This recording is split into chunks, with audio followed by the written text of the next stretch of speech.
Saúde Pélvica vai abordar sobre o câncer de próstata. Vamos entender sobre tratamentos e as complicações que podem acontecer depois. E vamos entender também a atuação da fisioterapia pélvica nesta condição de saúde.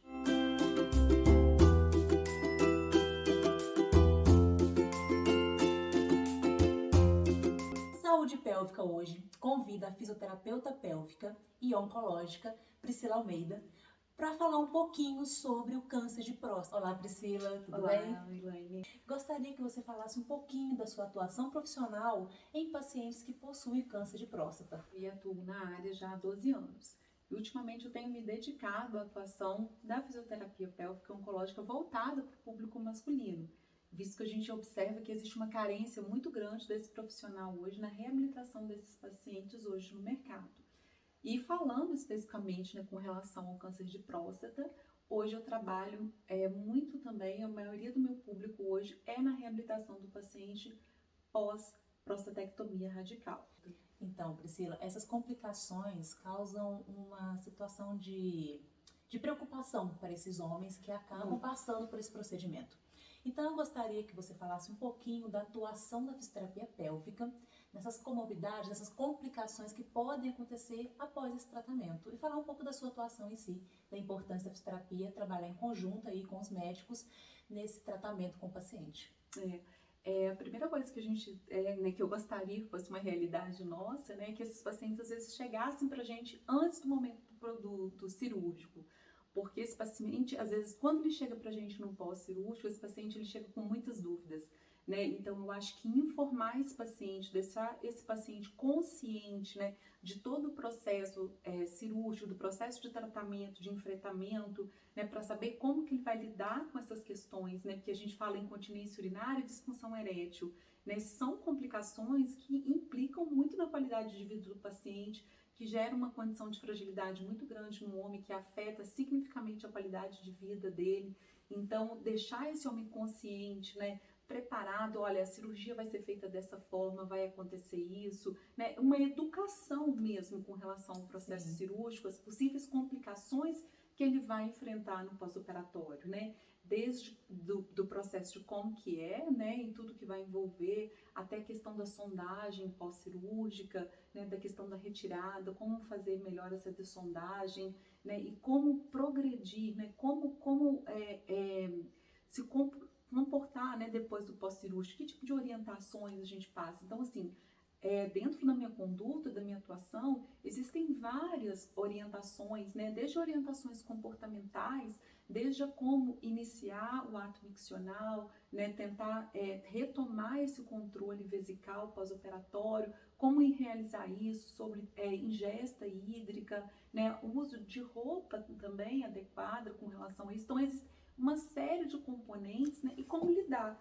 se na presença da disfunção sexual, como enfrentar isso, Ou seja, a fisioterapia ela começa bem antes do tratamento cirúrgico, antes do tratamento cirúrgico. O seria interessante, e a gente tem a literatura científica que fala isso a nosso favor, que quando os pacientes eles são encaminhados para a fisioterapia, para essa intervenção pré-operatória, o pós-operatório ele acontece de uma maneira muito mais rápida, muito mais progressiva, a gente tem resultados melhores, porque o paciente já está consciente daquilo que vai acontecer e o que a cirurgia pode fazer. Então, como a incontinência urinária, o paciente, se ele evoluir com incontinência urinária, essa incontinência urinária ela pode ser transitória, ela pode se autorresolver, mas ela também pode ser contínua, residual. Então, esse paciente ele vai persistir com uma perda urinária muito grande. Às vezes, a maioria dos pacientes evoluem aí com sintomas de urgência, com sintomas de perda aos esforços, com noctúria. Então, assim, todos esses sintomas, eles são por nós trabalhados.